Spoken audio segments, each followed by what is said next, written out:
보겠습니다. 하나님 말씀, 구약의 말씀, 다니엘 7장 13절에서 14절 9절 말씀입니다. 제가 하고 있는 성경으로 구약 성경 1244쪽에 있는 다니엘 7장 13절, 14절 9절의 말씀입니다.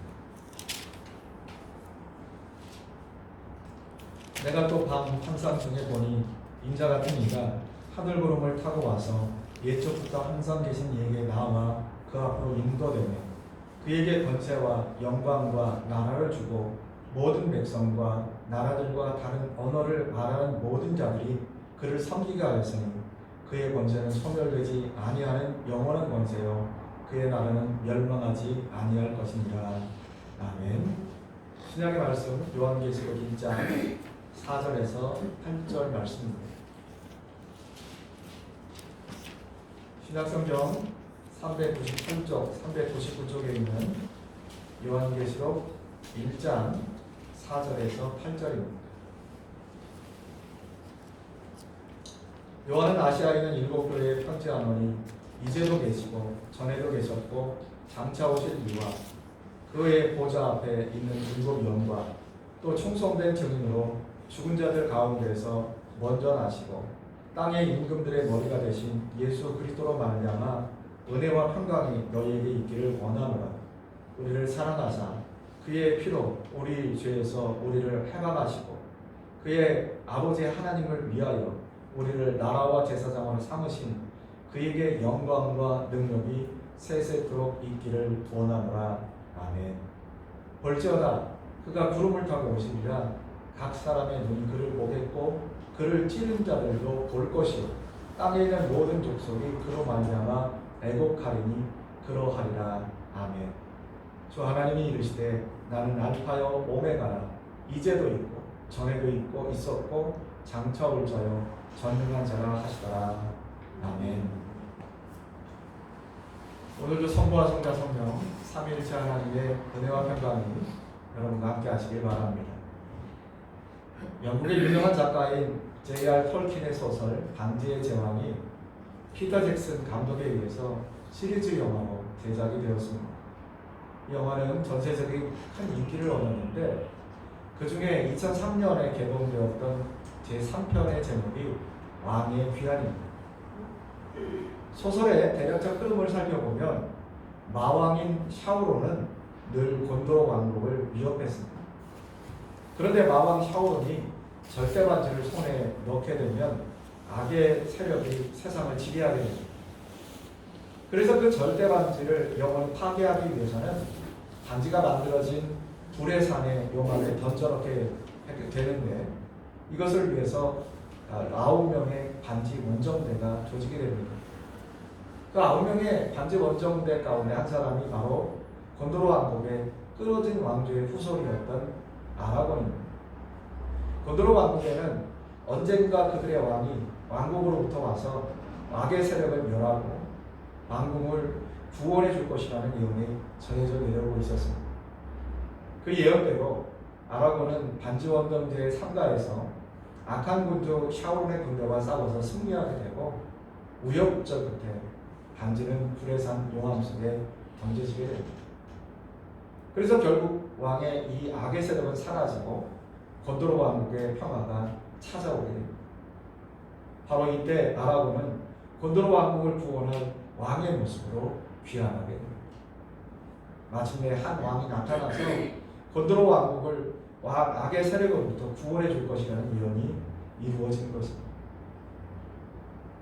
사랑하는 성도 여러분, 그리스도인들은 모두 왕의 귀환을 기다리는 사람들입니다.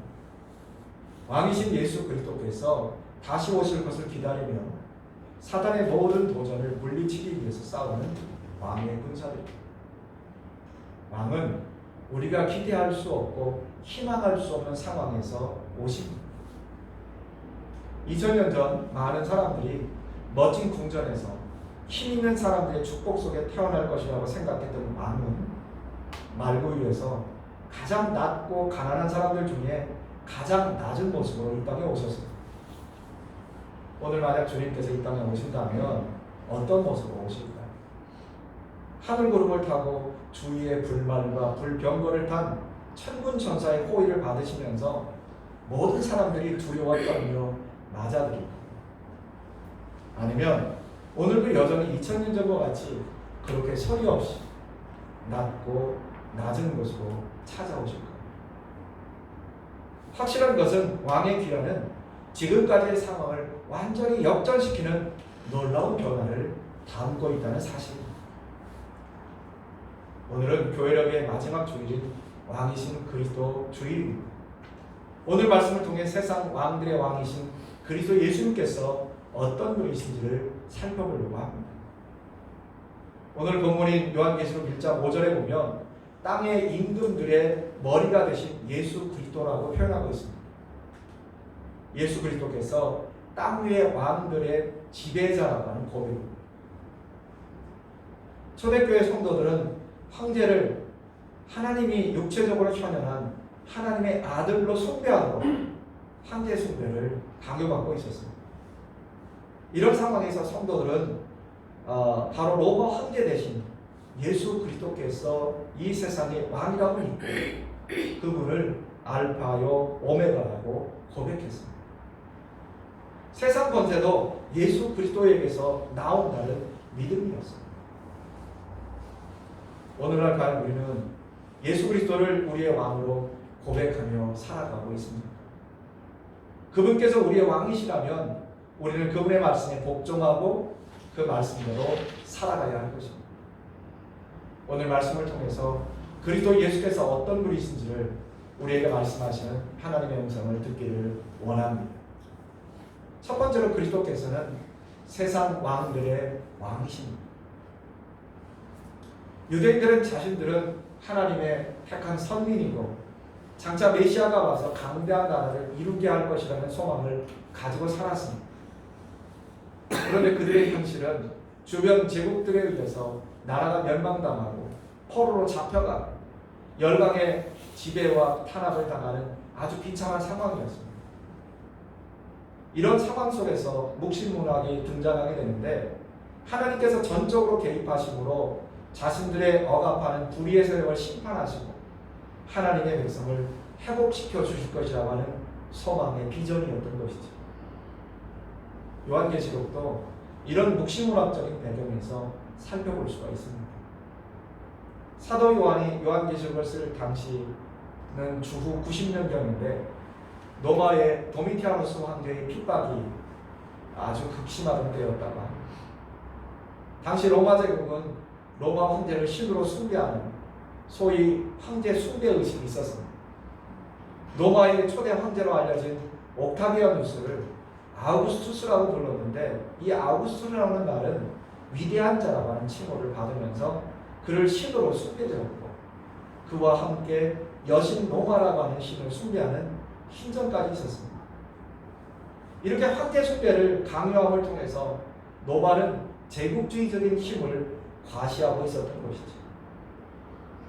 이런 상황에서 사도 요한은 5절에서 그리스도를 충성된 증인으로 죽은 자들 가운데서 먼저 나시고 땅의 임금들의 머리가 되신 예수 그리스도라고 고백하고 있습니다.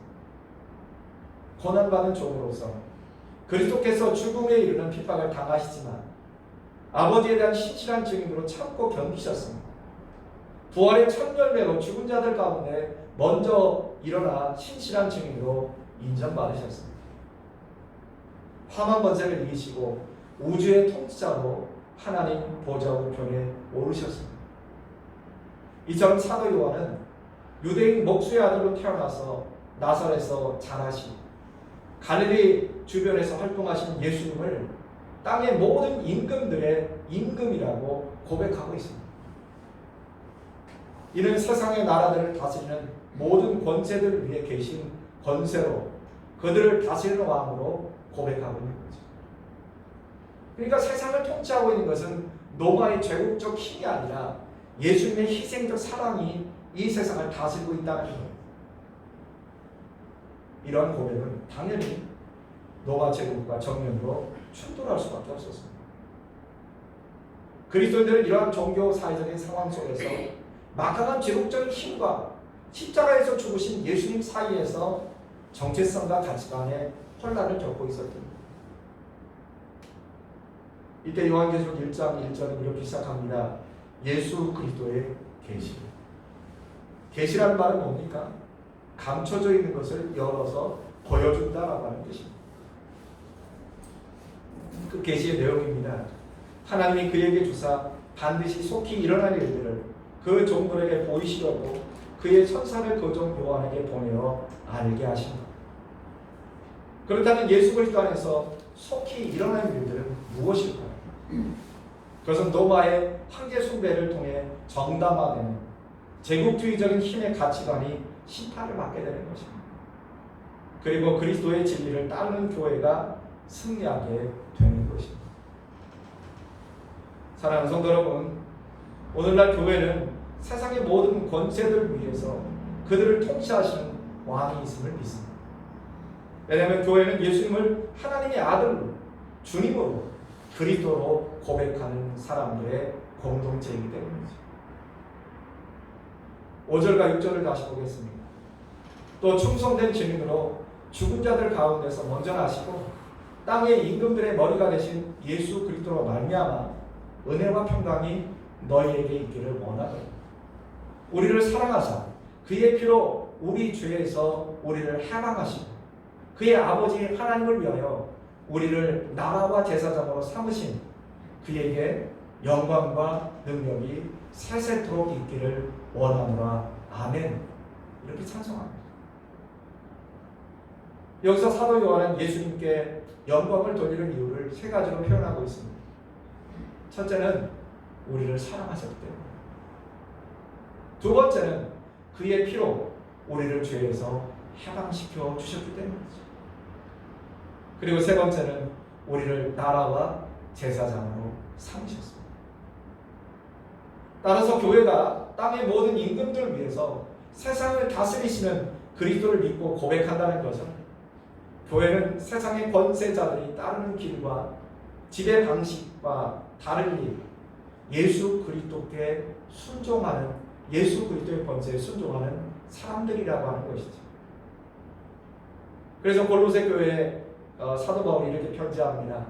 만물이 그에게서 창조되되 하늘과 땅에서 보이는 것과 보이지 않은 것들과 혹은 왕권들이나 주권들이나 통치자들이나 권세자들이나 만물이 다 그로 말미암고 그를 위하여 창조되었다라고 선포하고 있습니다.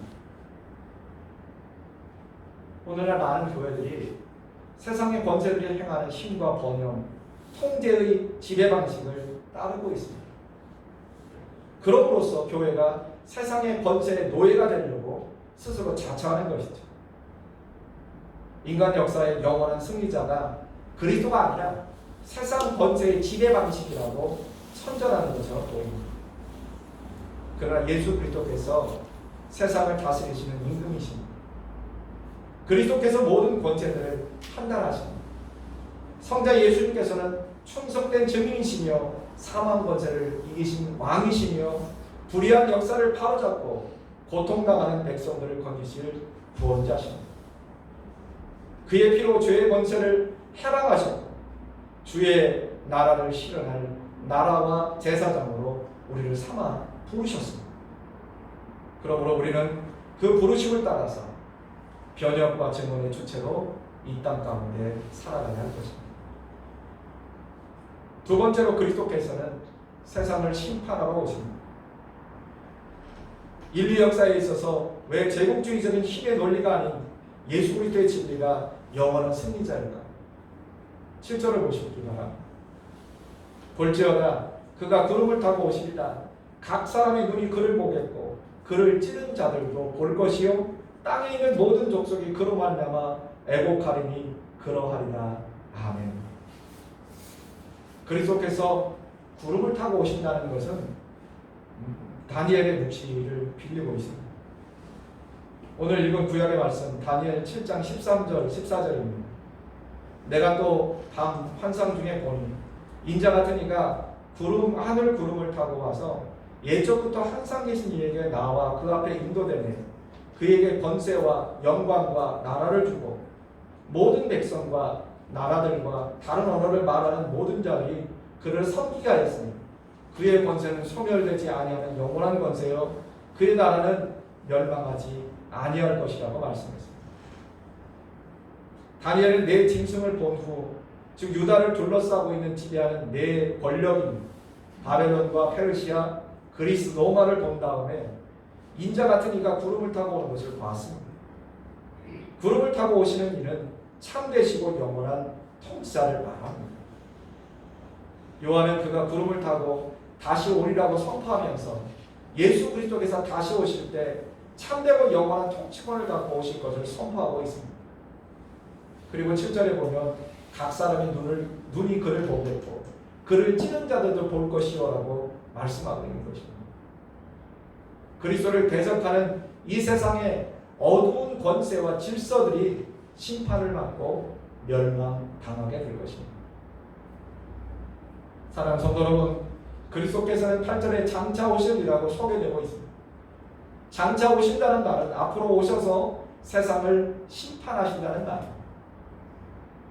주님의 재림을 나타내는 용어 중에 파루시아라고 하는 말이 있습니다. 이 단어는 한 나라의 왕이 왕권을 가지고 당신의 나라에 임하는 것을 나타냅니다. 왕이 행차하고 자기 영토를 다스리기 위해서 오는 것을 파루시아라고 했는데, 초대교회 성도들은 우리 주님이 부활하신 것과 다시 오신 것을 연결지어서 부활을 다시 오시는 것의 예표로 보았습니다. 하나님께서는 이 세상을 만드신 분이십니다. 그리고 주님께서는 이것을 만드시고 그냥 그대로 내버려 두시는 분이 아니라 창조 때부터 지금까지 변함없이 간섭하시고 함께하시고 마지막 날에 모든 사람이 행한 대로 오셔서 심판하실 것입니다. 우리는 주님이 다시 오실 때 세상의 모든 가치와 질서가 뒤바뀔 것을 믿습니다. 지금은 울고 슬퍼하고 끌려가고 죽음에 내몰리지만 그날에 예수 그리스도를 왕으로 고백하는 교회는 그리스도와 함께 승리하게 될 것입니다. 그러므로 우리는 마지막 때를 준비하면서 살아가야만 합니다. 종말의 때를 깨닫고 살아야 한다는 것이죠. 아기가 태어나면 세 가지 모습을 보여줍니다. 울고, 움켜쥐고, 반겨주십니다. 그런데 모든 사람들은 평생 이 모습을 가지고 살아갑니다. 기뻐서 울고, 슬퍼서 울고, 돈과 명예와 권세를 쥐려고 하고, 뭔가를 이루려고 날마다 발버둥치며 살아갑니다. 그러나 인생은 빈손으로부터 와서 빈손으로 돌아가는 거죠. 그래서 성경은 하늘의 보화를 쌓아두라고 말합니다. 주님은 지극히 작은 자에게 냉수 한 그릇이라도 대접하는 일을 기억하십니다. 나이가 들어가면서 욕심을 더하며 사는 사람과 나누는 사람들의 모습은 완전히 다르게 되어 있습니다. 평가도 다르죠. 남을 희생시켜서라도 남을 무너뜨리면서 자기가 잘 되고 높아지려고 하는 사람은 결국 실패할 수밖에 없습니다. 우리가 인생을 아무리 화려하게 장식해봐야 한순간입니다. 하늘 아래 땅 위에 부끄러움 없이 살아가야 됩니다. 거짓은 언제나 무너지게 되어 있습니다. 1995년 6월 29일 오후 5시 57분경 서초동에 위치한 삼풍백화점이 한순간에 무너지고 말았습니다. 물론 붕괴의 징조는 그 이전부터 있었음에도 불구하고 그 사실을 감추고 은폐하면서 무시하다가 1438명의 사상자, 그 중에 사망자가 501명이고 부상자가 937명, 6명의 실종자, 약 2,700억 원의 이 끔찍한 피해를 낳았습니다. 삼풍백화점의 부지는 상업용이 아니라 주거용이었다고 합니다. 처음부터 잘못된 시작이었습니다. 아파트 대단히 종합상가로 설계한 후에 붕괴 위험을 알면서도 백화점으로 변경해서 시공했다고 합니다. 설계 시 원래 기둥은 지름이 32인치였는데 실제 공사 때는 23인치로 건축했고 4층까지만 설계했음에도 불구하고 무리하게 5층까지 확장 공사를 함으로 화를 자초했다고 합니다. 건축에서 터와 기초, 과정이 얼마나 중요한지를 우리는 엄청난 대가를 지불하면서 배웠던 것이죠. 고린도전서 3장 13절에서 15절은 이렇게 말합니다. 각 사람의 공적이 나타날 터인데 그날의 공적이 밝히리니 이는 불로 나타내고 그 불이 각 사람의 공적이 어떠한 것을 시험할 것입니다. 만일 누구든지 그 위에 세운 공적이 그대로 있으면 상을 받고 누구든지 그 공적이 불타면 해를 받으리니 그러나 자신은 구원을 받되 불 가운데 받은 것이다. 이렇게 말씀하고 있습니다. 주님의 능력으로 살아가시기 바랍니다. 능력은 오직 주님께만 있습니다. 날마다 기도함으로 하나님께 능력을 구하시기 바랍니다. 주님의 능력을 힘입으면 반드시 세상을 이길 수가 있습니다. 세상을 심판하러 오실 그리스도를 기다립니다. 성도와 교회는 세상의 악하고 어두운 힘의 논리를 심판하실 그리스도를 믿고 따르며 오늘 우리 사이에 비천하고 줄이고 빈손으로 외면당하는 고통당하는 이웃의 삶으로 나아가야 할 것입니다. 세 번째로 그리스도께서는 시간의 주인이십니다. 예수 그리스도께서 어떻게 역사의 승리자가 될 수 있을까? 8절입니다. 주 하나님이 이르시되 나는 알파요 오메가라. 이제도 있고 전에도 있었고 장차 올 자요 전능한 자. 알파와 오메가라고 하는 말은 헬라어 알파벳의 첫 글자와 마지막 글자입니다. 유대인들은 그들의 알파벳의 첫 글자와 끝 글자인 알레프와 타우를 사용해서 어떤 행위의 완전함을 가리켰습니다. 알파와 오메가로서의 주님은 역사의 시작과 끝을 주관하시는 주인이라는 뜻입니다. 여기서 요한은 주님은 이제도 있었고 전에도 있었고 장차 오실 자라고 말하면서 알파와 오메가가 되신 예수 그리스도의 완전함을 시간의 주인 되심을 말하고 있는 것이죠. 창조부터 새 창조에 이르기까지 그 역사가 창조의 목적을 이룰 때까지 모든 것을 주관하시고 통치하시는 분이 바로 우리 주님 예수 그리스도이시라고 하는 것입니다. 당장 눈앞에 있는 로마 제국이 이 세상의 전부인 것처럼 보이지만 주권자이신 하나님이 주권자라고 하는 것을 기억하며 살아가는 것이 우리가 영적 전투를 임하는 첫 번째 태도인 것입니다. 우리가 득세하고 악을 행행한다고 해도 살아계신 하나님께서 이 세상의 주인이심을 잊지 말아야 될 것입니다. 사랑하는 성도 여러분, 우리는 시간을 다스리지 못합니다. 시간이 우리를 총재하고 시간이 우리를 부리고 있습니다. 이는 우리가 인간의 시간 개념인 유한한 역사의 틀 안에서 갇혀 벗어날 수 없기 때문입니다. 그러나 그리스도께서는 과거와 현재와 미래라고 하는 시간의 틀 안에 갇혀 있지 않으십니다. 그것은 과거나 현재나 미래나 변하지 않는 동일하게 인류 역사를 끌고 가는 빛이시고 생명이시기 때문입니다. 오늘 우리는 그리스도 안에서 시간의 주인이 될 수 있습니다. 에베소서 5장 16절에 세월을 아끼라 때가 악하니라라고 말씀하십니다. 원래 헬라어의 때를 가르치는 단어는 두 가지예요. 하나는 바로 흘러가는 자연적인 시간을 이야기하는 크로노스, 또 하나는 하나님께서 개입하시는 그 시간을 말하는 카이로스라고 하는 말인데, 이 카이로스라고 하는 말에서 크라이시스라고 하는 위기라는 말이 왔다고 하는 겁니다. 결국 뭐냐면 하나님께서 개입하신 그 시간은 위기가 될 수 있다는 거예요.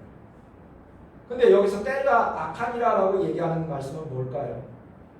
세월을 아끼라 때가 악하니라라고 하는 이 말은 하나님의 시간이 다가오고 있다는 거예요. 그래서 세월을 아낀다라고 하는 말이 돈을 주고 세월을 시간을 사라는 뜻이에요. 세월이 악해지면 가치관이 오염돼요. 오늘날 그리스도인들의 모습을 보면 과연 우리가 예수님을 마음으로 섬기고 그분이 우리에게 제시한 가치관과 목표를 따라 살아가고 있는지 다시 한번 돌아봐야 될 것입니다. 왜냐하면 우리는 세상의 가치관과 세상 사람들이 추구하는 것과 너무도 유사한 것들을 교회 안에서도 찾고 신앙 안에서도 찾으려고 하고 그것이 전부인 줄 착각하며 살아갈 때가 많이 있기 때문이죠. 하나님의 시간이 역사 쪽에 개입되는 그 시점에서 어떻게 살아가느냐라고 하는 것에 따라서 우리 인생은 기회가 될 수도 있고 위험이 될 수도 있습니다. 어떤 사람이 숨을 헐떡이면서 역으로 달려왔어요. 차표도 사지 않고 개찰구로 달려가서 영문을 붙잡고 황급하게 말합니다. 5시 30분 발 열차는 언제 떠납니다. 영문은 너무 서두르지 말라는 듯 침착하게 말합니다. 열차는 시간대로 5시 30분에 출발합니다. 그는 다시 물었습니다. 교회의 시계는 5시 27분을 가르치고 은행은 5시 28분을 가르치는데 도대체 어느 곳에 맞추면 좋겠습니까? 그러자 영어는 더 침착하게 말했습니다. 어느 것이 자유입니다. 그러나 5시 30분 발 열차는 정각대로 출발했습니다. 정신을 차리고 보니까 역에 붙어있는 시계는 5시 33분을 가르치고 있었다.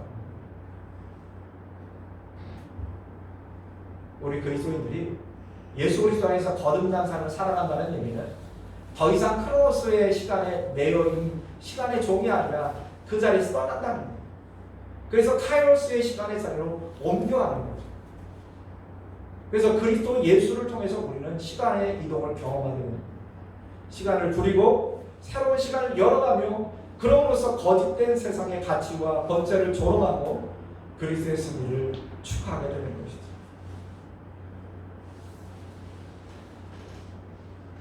왜 많은 수도사들이 번잡한 세상을 떠나서 하나님과 함께하기 위해서 산업으로 갔을까? 왜 많은 믿음의 사람들이 자기가 갖고 있었던 모든 세상의 부귀 영화를 다 내려놓고 주님 한 분만으로 나는 만족합니다라고 고백했습니다. 예수 그리스도께서 그분의 왕이시기 때문입니다. 사랑하는 성도 여러분, 교회의 절기들은 대부분 상당히 오랜 시간 전에 제정이 되었습니다. 우리가 지금 지키고 있는 교회력 역시 이 초대교회부터 시작된 전통입니다. 그런데 오늘 우리가 지키는 왕이신 그리스도의 주일은 상당히 늦게 제정되었습니다. 언제 제정되었냐면 1925년입니다. 이제 100년 채 되지 않았죠. 왜 그러면 이러한 절기가 세워지게 됐을까요? 1925년은 교황 피우스 11세 때였는데 그때 이탈리아의 국무총리인 무솔리니가 스스로 최고 통치자를 뜻하는 두체라고 하는 칭호를 사용하면서 파시즘을 강화하고 독일과 전 세계를 공포로 몰아갔던 히틀러의 폭력 앞에서 수많은 기독교인들이 떨고 있었습니다. 그때 예수 그리스도께서 이 땅의 진정한 통치자이심을 기억하도록 하기 위해서 제정된 것이 왕이신 그리스도 주일입니다. 예수님 위해 살았던 모든 그리스도인들을 기억하고 그리스도인의 최고 통치자는 예수 그리스도라고 하는 것을 기억함으로써 믿음으로 살아갔던 이들을 본받아 살며 끝까지 믿음을 저버리지 않도록 격려하기 위함이었다라고 하는 거죠. 오늘 우리를 주변을 보면 제국주의적인 힘의 가치가 적자 생존의 가치가 세상을 지배하는 것처럼 보입니다. 특별히 우리나라는 G2라고 불려지는 미국과 중국 사이의 갈등 속에서 고민하고 있습니다. 트럼프가 대통령이 되든 바이든이 대통령이 되든 우리는 두 열강들 사이에서 어려움을 겪을 수밖에 없습니다. 그뿐만 아니라 막강한 자본가들이 역사를 만드는 것처럼 봅니다. 심지어 예수 그리스도를 그리스도라고 고백하는 교회들마저도 내부적으로 숭배하는 대상은 별반 다르지 않습니다. 저는 이번 코로나 바이러스 때문에 팬데믹 상황을 맞이하면서 이런 생각을 해봤습니다. 초대교회가 300년 동안 로마로부터 박해받았던 것이 큰 박해만 해도 10번, 작은 박해는 수도 없이 많았던 겁니다. 그들이 지금처럼 정기적으로 예배당을 만들고 그 예배당 가서 예배드릴 수 있었을까요? 그들은 건물로 눈에 보이는 예배당이 아니라 사람들이 들어가지 않는 로마 사람들이 죽으면 장사 지내는 무덤 속에 지하에 동굴을 파고 들어가서 거기서 300년을 살았습니다. 어떤 사람은 거기서 태어나서 거기서 결혼해서 거기서 그대로 죽었습니다. 그러면서 그들은 분명히 믿었습니다. 예수님께서 우리의 왕이시고 다시 오실 주님이시라고 하는 고백을 가지고 살았던 것이죠. 오늘날 우리는 이 세상의 질서와 이 세상의 가치관이 경도되어져서 우리의 삶은 무엇을 위해서 어떻게 살아가야 되는가라고 하는 것들을 잃어버린 채 세상의 가치관과 세상의 생각들이 우리에게 주입해놓고 그것이 전부인 줄 알고 착각하며 살아갈 때가 많습니다. 우리가 눈에 보이는 것이 전부가 아니고 있습니다. 믿음은 바라는 것의 실상이고 보지 못하는 것의 증거라고 하는 말씀이 분명히 있습니다. 우리는 보이는 것이 아닌 보이지 않는 것을 믿는 사람. 이 땅의 통치자가 이 땅의 권력자가 우리 눈에 보이는 그들이 아니라 진정으로 왕의 왕이신 예수님께서 우리의 주님이심을 우리는 분명히 믿습니다. 그러므로 사망 권세를 이기시고 부활의 첫 열매가 되심으로 산 소망이 되신 예수님을 따라서 우리도 이 세상 가운데서 하나님을 영원하게 하는 제사장으로 주님의 부활을 증언하는 증인으로서의 삶을 살아갈 수 있어야 될 것입니다.